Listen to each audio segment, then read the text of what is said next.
Number 4, thank you for the meal, the hospitality, preacher. Everything is just wonderful here. I just wish you all would adopt me and let me stay here and take care of me the rest of my life. Mark chapter 4, verse 35, very familiar passage of Scripture. And the same day after Jesus, if you'll read the first 34 verses, he taught and preached all day long by the seashore. He's exhausted. He wants to talk to his disciples and expound some things to them. And after all that longevity of the activities of that day, when the evening was come, so this activity lasted all day long into the night, he said unto them, talking about his disciples, let us, referring to you and me, let us pass over unto the other side. Now this is about a 12-mile journey from one side of the Sea of Galilee to the other. If the wind is not blowing, which they only had sails back in them days, it could take all night to get to the other side. So this could be an all-night journey after they had been listening to preaching out in the beaming hot sun and teaching all day long. Jesus said, we're passing over together to the other side. And he sent away the multitude. They took him even as he was in the ship. And notice this phrase. And there were also with him other little ships, which meant the ship that Jesus and his disciples on was larger than the other ones. And while they were making this all-night journey, there arose a great storm of wind, and the waves beat into the ship so that it was now full.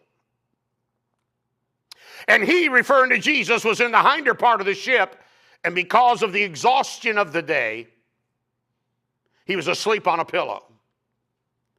And they awake him and said unto him, Master, carest thou not that we perish? We're dying, we're going under. The water's coming in the boat. And he arose and rebuked the wind and said unto the sea 3 words, peace be still.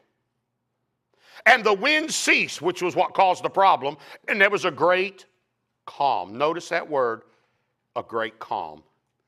And he said unto them that woke him up, why are ye so fearful? How is it that ye have no faith? Notice when Jesus spoke, there was a great calm. If nothing else, I want to preach on some preventive maintenance tonight, because everybody, including me, is going to come to Mark chapter number 4 at some time or another in our lives.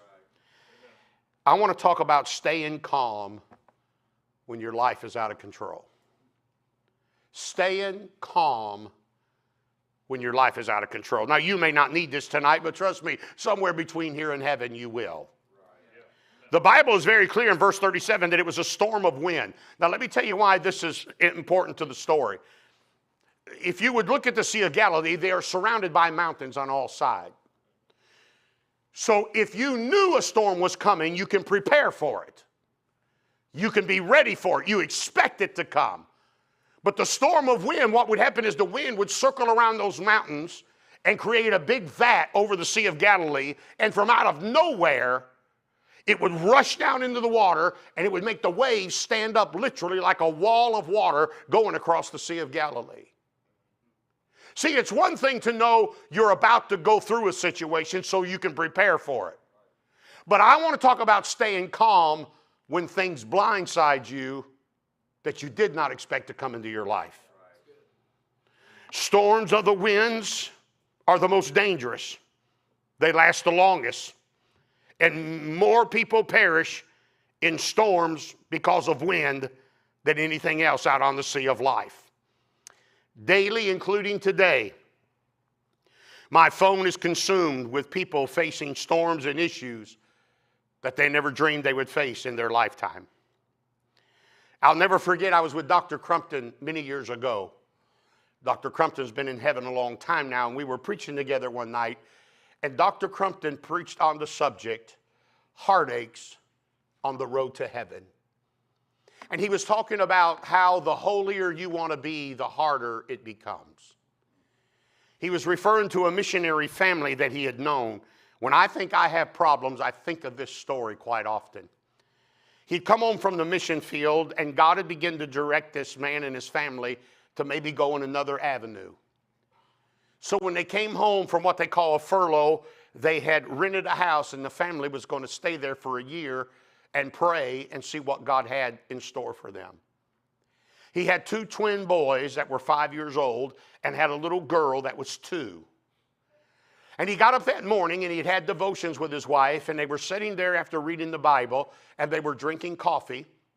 And the place where they lived, it had a formative yard around it, and the 5-year-old boys had often already been out in the yard playing. They had got up that morning, they had had devotions, the sun was shining, it was a beautiful, cool morning, and just a wonderful day to live for Jesus. From out of nowhere, he began to hear both of his boys scream at the top of their lungs. He had no idea what could possibly be wrong, so he jumps up from the table and he runs outside, and he found out that the boys had pulled the crawl space door open under the house that they had rented. Underneath that house, them boys with curiosity had begun to crawl under the house and got into a bed of snakes that was there underneath that home. He ran out and he saw the place open and heard the boys screaming, and he looked in and saw the vipers hanging off the flesh of his 2 sons. 10 minutes ago, the sun was shining and the coffee was hot and the devotion was great. He finally beat the beast off of his boys, and he grabbed both of them, knowing they were poisonous snakes. He went running across the yard. The window was open. He had boy under each arm, and he yelled to his wife through the window, "The boys have been bitten by snakes. I'm going to the hospital." And in such a rage of running out, what he didn't know is his wife had sent the little girl out to find Daddy. He throws 2 of his wounded, screaming sons in the back of his car. The little girl's chasing her daddy with her arms up in the air, yelling, "Daddy." He doesn't know it, and he backs over her. He's dragging her down the driveway. The mother is standing at the entrance door, knowing her sons had just been bit by snakes, and watching the carcass of her daughter stuck under their automobile. She, at the doorway of their home, had a heart attack and fell and was found there dead 2 hours later. He got to the hospital, and both of his sons subjected themselves to so many bites they could not tolerate the poison in their bodies, and they died. In less than an hour, this guy goes from devotions and hot coffee and sunshine and a beautiful family to nothing. That happened in less than an hour. I'm trying to warn you, Christian friend, that storms don't take a long time to develop. They can hit you suddenly. You may have your act together today, but before sunrise tomorrow, your whole world can be upside down. So I need to learn. As a man of God, I need to teach you. How do you stay calm? The Bible said there was a great calm. How in the world do you stay calm when your whole life seems to be out of control? Several years ago, I was in Louisiana, and I was sitting up on the pulpit after service. I was so tired, I wanted to just sit there for a minute and drink water. And a little teenage girl came running up to me, and she said, "Do you remember me?" I said, "Lord, have mercy, honey. I preached for your daddy when you were still in a crib." "Yeah, I remember you." I said, "Is your mom and dad here tonight?" And she broke down weeping and fell to her knees and started shaking so hard, I thought the girl was having a seizure. Finally, I said, "Honey, are you okay?" She said, "Preacher, I wanted to come. I need you to pray with me." She said, "All I've ever known is a preaching daddy and a praying mama. That's all I've ever had my whole life. Daddy's pastored the church, had a Christian school. All I've ever known is a Christian school and a Bible in my home and a mama praying and my daddy in the study. That's all I've known." She said, "I came home from school not long ago and I knew something wasn't right. I knew when I entered the house something wasn't right. There's a spirit that come over me that something bad had happened in our home. I walked in the kitchen and there sat my mom and dad, both of them weeping uncontrollably at the kitchen table, and I thought to myself, Papa's died." And she said, "I went in and I sat down and I said, 'What's going on?' And he looked at her and he said, 'Honey, I need to talk to you for a minute. I just put my resignation on the pulpit at the church. I'm not only leaving the church, I'm leaving your mother. We've not been happy for a long time. And I can't take this anymore. And I'm leaving.' And he said, 'I know this is stunning, this is upsetting, and I don't know how else to tell you except just tell you, but do you want to go with me? My car's already loaded. Do you want to go with me, or do you want to stay with your mama?' And she said, I don't want to make a decision like this. I don't want daddy one week and mama the next week. And some of us that's come through broken homes know what I'm talking about. And she said, I want my daddy preaching. I want my mama praying. I don't want a broken home. And she said, preacher, we talked for several minutes, and I stood in the doorway, and I watched my preaching daddy load up what little he had, put it in the car, and left me, and left my mama.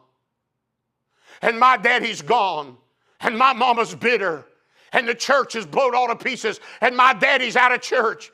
And all I've ever known is a praying daddy, a preaching daddy, and a praying mama. And she said, preacher, I don't know whether to be mean. I don't know whether to be bitter. I don't know if I should cry. I don't know if I should quit on God. I don't know if I should go to the world or try to keep my life together. I don't even know what I'm supposed to do anymore. And she said, that morning, I left and went to school. My mama kissed one cheek, daddy kissed the next. And I had no idea when I come home that day that my world would be upside down. What are you going to do when an unexpected storm arrives in your family, your life, your finances, your health, your marriage? I can't stop the storm, but God help me to stay calm in the storm. Calmness is an emotion. Being calm signifies emotional control. I was telling the pastor, there's 7 attributes of the human body. The most undependable, untrustworthy attribute of the human body is our emotion. But yet it's the one we trust the most. And that's why when things come our way, we make such a mess, because we're geared by something that's unstable and untrustworthy. So here's what you can do. Some of you have probably had problems that you didn't expect. Some of you will have some. So here's what I focus on. Whether it's in church, the business world, or my family, this is my attitude. I want to face the problem, but I want to focus on a solution. Now, here's what most people do. All they want to do is talk about the problem. Every day they get up and they refresh the problem. Over and over and over, let's talk about the problem. Let's talk about the problem. Let's talk about the problem. And you know what that produces? Absolutely nothing. So when I'm in my business world and I call my staff in and they say, Mr. Kidd, we got a problem. I say, okay, tell me the problem. They tell it to me. And another woman will say, and I'll say, look, that's all I need to hear. We have faced the problem. I'm not going to sit here for 2 hours and rehash the problem over again. I want to focus on a solution. What can I do to get past this problem and fix it and get back in a positive way and get out of this negativity? Don't sit around the rest of your life talking about your problems, your problems, your problems. You're going nowhere like that. What I want to do, and I don't like storms, by the way. I like sunshine. But when they come, I want to know what to do to find a solution that will get me through the problem. Does that make any sense at all? Okay, let me give you a couple, and I'm leaving because I'm hungry. Number 1. Let me give it to you very quickly. Verse number 38. You got to trust his word over the way you feel. I don't like problems. I don't feel good going through problems. I have a lot of problems in life. My mother-in-law's still alive, and she's in good health, and she just brought a new broom, so I know she's coming to see us real soon. So I know what it is to have problems. So when they got on the ship, they felt like they were going to go under. As a matter of fact, if you read the other gospels that are synoptic to this, they'd given up all hope that they were even going to make it to the other side. Why did they give up hope and think they wasn't going to make it? Because they didn't feel like they were going to make it. But long before the storm ever came, Jesus said this for a reason. When the sun was shining and they got on the boat, here's what he said: let us go to the other side. They had his word. Jesus said, I'm going to be with you through the storm. We're going through this together, and I'll make you a promise. We're going to the other side. Now, everybody believes that when the sun's shining. But it's another thing to believe his word when the wind's blowing. And it seems like when the wind begins to blow and it's dark and it's at night and you're going through things and you think nobody else has ever gone through what you're going through, all of a sudden we start dependent on the most unreliable part of our human makeup, the way we feel. You have to go by truth, whether it feels right or not. Now, I'm an airplane pilot. I started flying in 1995. I love to fly, several reasons. No red lights, no traffic jams, no women drivers. There's a few kickbacks. There's no rest areas, bathrooms, or restaurants, but the good outweighs the bad. So I'd become a pilot, and I'd get all my flying in, and I was flying by myself and going different places, doing cross country and stuff. And the man I was flying for chartered me out sometimes to take families places. I flew my family, and he called me one day. He said, you've always flew VFR, which is visual. You like to fly when there's sunshine. Oh, so yeah, you got that right. I'm not flying anywhere unless the sun's shining. And he said, that's why you'll never be a good pilot. You got to learn how to fly in the storm. I said, I don't want to. And he said, I tell you what, I'm not signing off for you to go do a twin engine, to start your twin engine training until you learn to fly in the storm. It's called IFR, which means I'm guided by an instrument panel. I don't like it.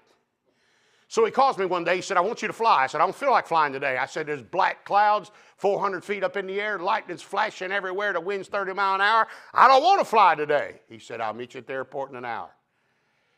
Instead of putting me in a Cherokee 6, which is a nice 6-passenger plane with 350-pound luggage space, low wings, flies, cruises through it, he puts me on a Cessna 150. It's a 2-seated airplane. Let me tell you what it is. It's 2 coat hangers with a nylon stretched across it and a go-kart motor in the back. That's what it is. And the wind's blowing 30 miles an hour. I'll never forget this flight as long as I live. Soon as I pulled back on the yoke and left the runway, it just threw my plane over to the left. Finally, I get up about 700-800 feet, and it's just solid black clouds. And I've never flown where you can't see. See, I've always been able to trust the sun and the direction that I was going in because I could see what was happening. And all I see is these black clouds hitting the windshield. I can't see anything. He said, now here's what I want you to do. I want you to look at your instrument panel and quit looking out the windshield. But I've always looked out of the windshield. And now he's telling me not to do what I've always done. And it's always worked. Until he got me up in the air in this go-kart. And you understand, this plane's doing this. I'm dropping 20, 30 feet at a time. My stomach is right here. The only reason why I didn't throw up is I knew I was going to have to swallow it again. So he said, radio into the tower and tell him where you're at. I said, I'll gladly do that. And I grabbed it and I gave him the number of my airplane. And I said, get me out of here. And he said, you can't talk to the controller like that. And he hung it up. And I'm flying through this thing. And I'm looking at the clouds, and he said, quit looking at the clouds. He said, what do you feel like doing? I said, I'll tell you what I feel like doing. I feel like pulling up on the yoke of this thing and just going up till I get above the clouds. That's what I feel like doing. He said, what if there's a plane above you? I said, there's another idiot out in this storm flying in this thing? Are you kidding me? I said, okay, no problem. I'll just put forward on the yoke, and I'll just go down till we can get below the clouds. He said, what if the clouds go to the ground? I said, we'll see Jesus in just a couple of minutes is all I can tell you. He said, here's your problem. You're flying by the way you feel. Your instrument panel is truth. Don't fly by the way you're feeling. Go by truth on that instrument panel. So I balanced the plane out. In my mind, Brother Jordan, I could hear the motor roaring like I was shooting straight down. But I went by that panel because that's what he told me to do. Finally, I went to grab that mic again. He said, what are you doing? I said, I'm telling that tower guy, I want out of here. He said, he heard you the first time. I said, but I want to remind him that I'm in a mess up here. He said, listen, he knows what's in front of you, behind you, above you, and below you. He can see it all. You got to trust the man in the tower. And just about the time I thought I would never get out of the storm, literally, I thought I was going to die. Wham! I went through a black cloud. And the sun was shining. It was beautiful. And I said, give me a glass of that tea we got back there in that fridge that we had. And all of that went away because I learned not to trust the way I feel. Now, God has given us truth. That's what a Bible is. God the Father, the Son, and the Holy Ghost is in the tower. They know where you're at, what you're going through, and what you're going to face. Yes, he does, honey. So here's what we have to do sometimes.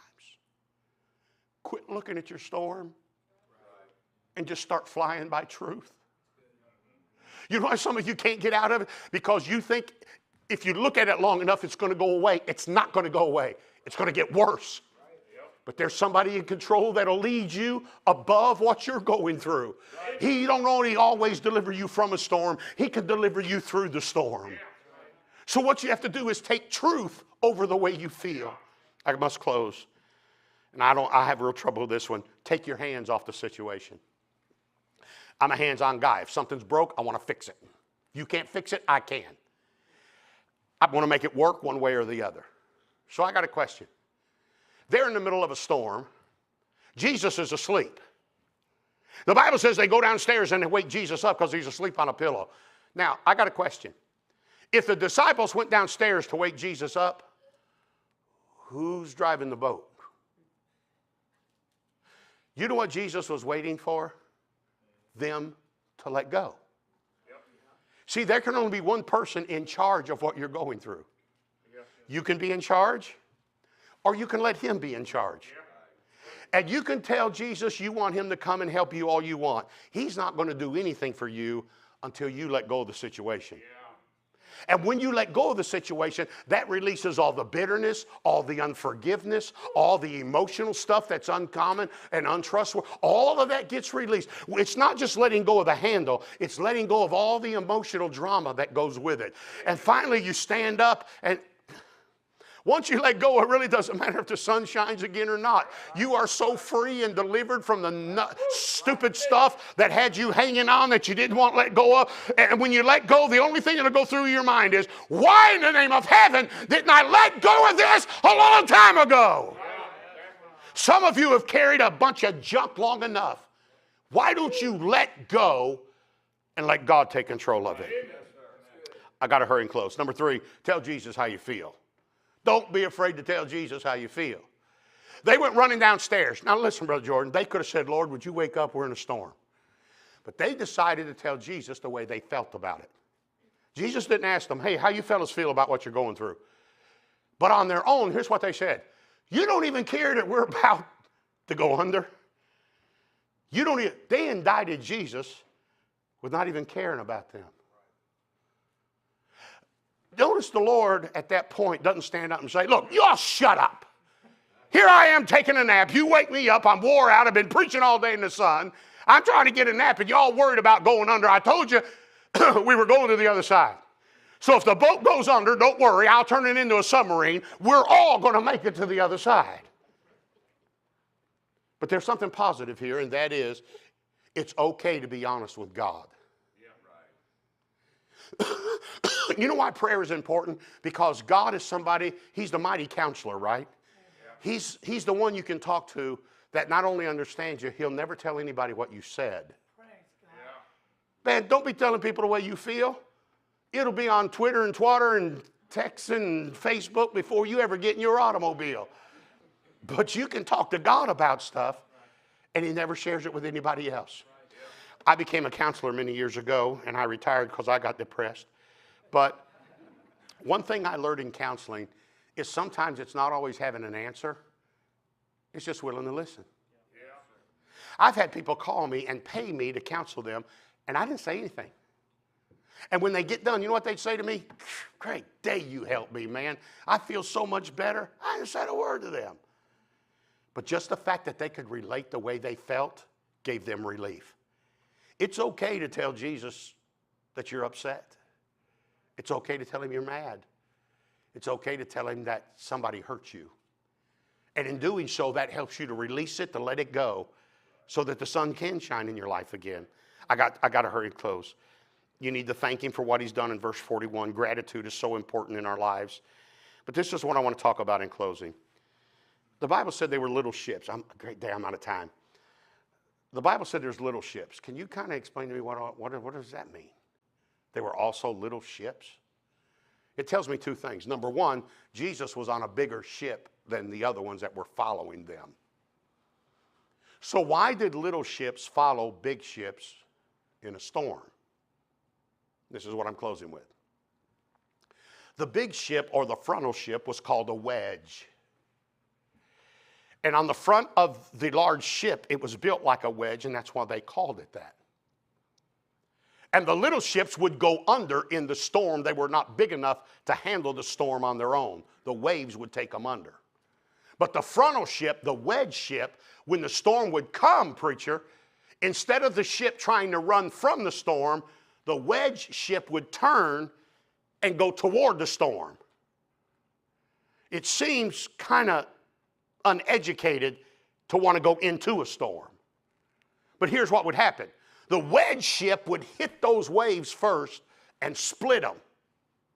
And when it split the waves, it allowed the smaller ships to come through and not go under. So the bigger ships were teaching the smaller ships how to handle a storm.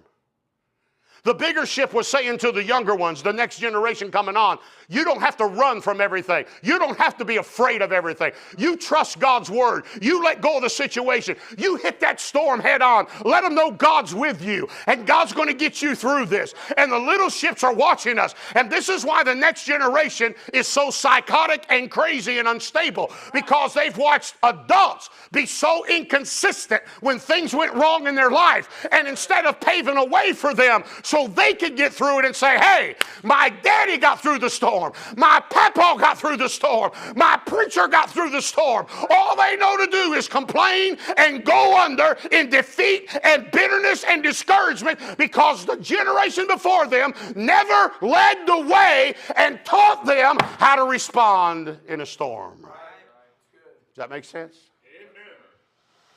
So I'm not asking you if you're going to go through a storm. I know you are. Trust me. You will.